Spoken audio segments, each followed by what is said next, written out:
بسم الله الرحمن الرحيم. السلام عليكم ورحمة الله وبركاته. How are you, my students? I hope that you're happy and healthy and ready for today's lesson, which is Unit 4's conversation. So we'll be hearing today conversation between 2 or maybe 3 people. So you have to pay attention. But before we do that, let's revise what we previously took in the previous lessons. Remember, a gerund is the ing form of a verb used as a noun. Remember, we took the gerund as a subject and also as an object. What is a gerund? It is the ing form of a verb, but it's used as a noun. If you remember, we studied gerunds used as object, answering the question what, after certain verbs. In this unit, we will study gerunds used as subjects. If you remember, we studied gerunds as subject and also as object. A gerund phrase is a gerund with other words, for example, watching sports, getting in shape. So these are gerund phrases, a gerund phrase. So gerunds as subjects, a gerund or a gerund phrase can be used or can be the subject of a sentence. If you remember, swimming uses more muscles of the body than almost any other sports. So this is gerund as a subject, not as an object. Also here a gerund phrase, watching sports isn't nearly as fun as playing them. So watching sports here, this is a gerund phrase. Also, it's the subject of the sentence. Make a gerund or gerund phrases negative. How do you make them negative? By adding the word not before the gerund. Remember, before the gerund, not after the gerund. We also took the superlative with present perfect. The superlative we added to the present perfect. For example, here, this is the most exciting sport event I've been in a long time. This is the best movie I have ever seen. This is the best film or the best movie I have ever seen. So this is a superlative plus the present perfect. We took some examples here also that you complete. The most exciting game I've ever seen is, the most interesting film I've ever seen is, and so on. So these are today's objectives: to illustrate a picture using the real talk phrases, survey a satisfying job, use the real talk phrases in new sentences, practice asking for a favor. So I'll be asking for a favor today. Have you ever competed in an important sporting event, a big school game or an individual competition of some kind?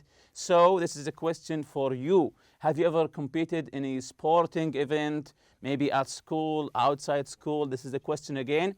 Have you ever competed in an important sporting event, a big school game, maybe there's a tournament in the school or between schools maybe within your city, or an individual competition of some kind? So have you ever competed? Have you ever felt the thrill of competing against many competitors other than yourself, and so on? How did you feel before the game or the event? Before the game or before the event, how did you feel? Were you nervous? Were you excited? Were you happy? Were you scared? So how did you feel? Were you nervous? So this is an important question also. Were you nervous? The other question here, how did you feel while you were playing or doing the sport? So during the event itself, while you were playing, how did you feel in the middle of the event? Again, how did you feel while you were playing or doing the sport? So maybe in the beginning, before the event, you were nervous, but maybe after you started, you felt relaxed, you felt enthusiased, maybe excited.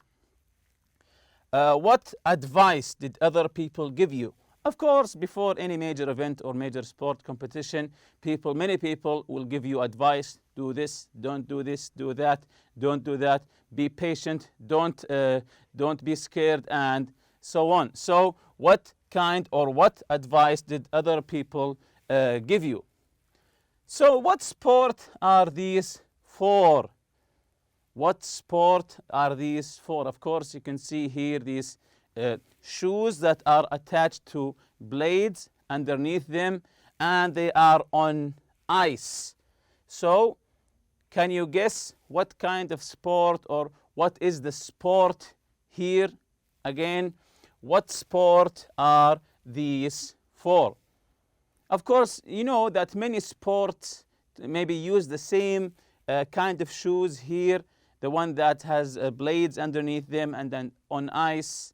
But can you tell maybe here what are these shoes for? Okay, let's see the answer here. They're for figure skating. Figure skating, how did we know?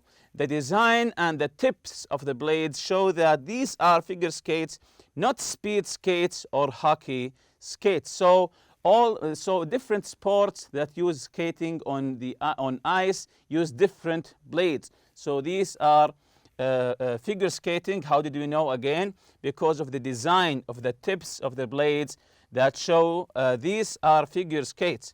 They're not speed skates or they are not hockey skates. So they are not for speed skating or hockey skating. They are for figure skating. So you're going to hear someone who is about to skate in an important competition talking to his coach. Again, you're going to hear someone who is about to skate in an important competition. So maybe he's scared there, maybe he's nervous, talking to his coach. So maybe his coach is trying to encourage him to get to the competition and do his best. Maybe, I'm guessing here. So this is the conversation between the coach and Barry. So let's listen to the conversation here. After 2 years of training, we're finally at the regional skating competition. How does it feel, Barry? Actually, not so good. I'm not sure I'm up for this. What are you talking about? What if I mess up? You're not going to mess up. You've been practicing day and night. You have your routine down pat. Skating in front of those judges is going to be a piece of cake. Now, I want you to take a deep breath and exhale. Trust me, you're going to knock their socks off. Do you really think so? So before we complete the conversation, as we see here, the coach is asking Barry after 2 years of training. So he was training really hard. We're finally at the regional skating competition. How does it feel? He said, not so good. So maybe he's nervous here. Not so good. I'm not sure I'm up for this. I'm not sure I'm up for this. Maybe he lost his confidence. So what did the coach say here? What are you talking about? He said, what if I mess up? So he started thinking about maybe he will fall down, he will mess things up. What if I mess things up? So he's getting nervous, he's getting scared here. Negative thoughts are swarming in his head. He said, you're not going to mess up. We've been practicing day and night. We have been practicing day and night. Every day we have been practicing, so you have to believe in yourself. You have your routine down pat. Skating in front of those judges is going to be a piece of cake now. So a piece of cake, is it easy or hard? Of course, it's easy. Piece of cake means easy. Now I want you to take a deep breath and exhale. Trust me, you're going to knock their socks off. Do you really think so? So let's continue the conversation here. You bet. I have total confidence in you. You have the guts and the talent to win this competition. There is no doubt in my mind that you can do it. Okay, I feel better. I'm psyched. You'll be on in a few minutes. You should get your skates on. Where are your skates? My skates? Oh no, I left them in the car. So continuing here, the coach is showing his confidence in Barry. He said, you bet, I have total confidence in you. You have the guts and the talent to win this. So he's saying that you have the talent, you have what it takes to win this competition. I have a strong feeling about you. I have total confidence in you. There's no doubt in my mind that you can do it. So what did Barry say here? He said, okay, now I feel much better. He said, okay, I feel better. I'm psyched. I'm excited. You'll be on in a few minutes. So in the ending of the conversation, we can see that Barry forgot his shoes in the car. Of course, he forgot them because he was very nervous. That's why he forgot them. So real talk here, up for is ready for. Up for means ready for. When I ask you, are you up for something? Are you up for something? It means that, are you ready to do this? Are you up for it? Are you ready? Mess up, make a mistake. When he said, I am afraid that I'm going to mess things up, it means that he's afraid that he will make some mistakes. Down pat at the point of perfection. Down pat at the point of perfection. You bet, of course. When someone says, you bet, this means that he is agreeing with you. It means, of course. Guts, courage.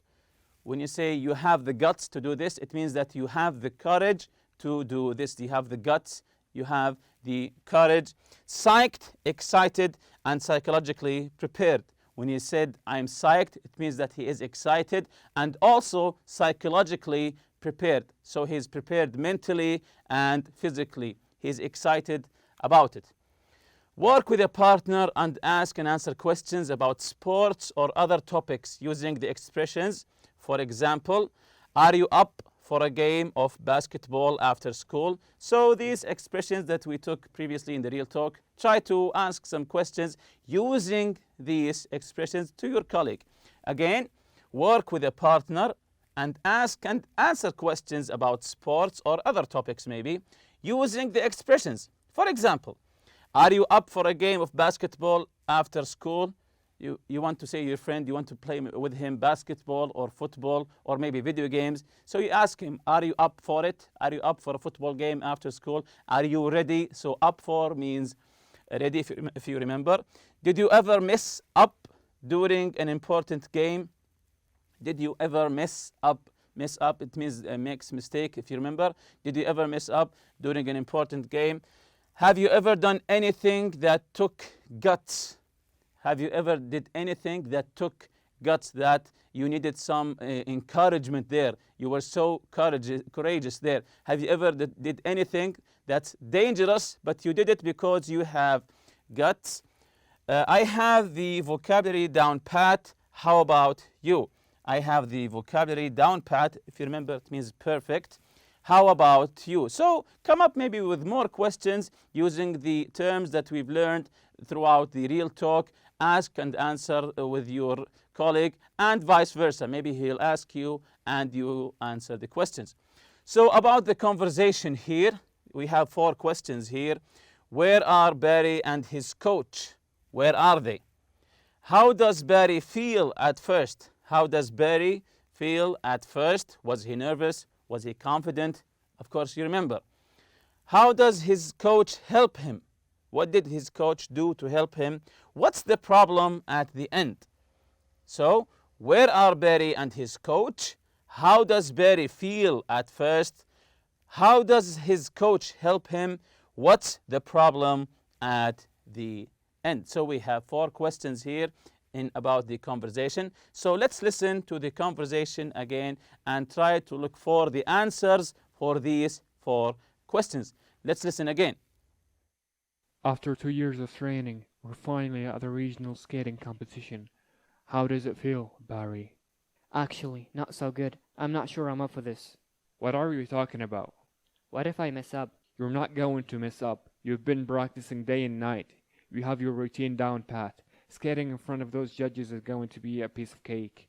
Now, I want you to take a deep breath and exhale. Trust me, you're going to knock their socks off. Do you really think so? You bet. I have total confidence in you. You have the guts and the talent to win this competition. There is no doubt in my mind that you can do it.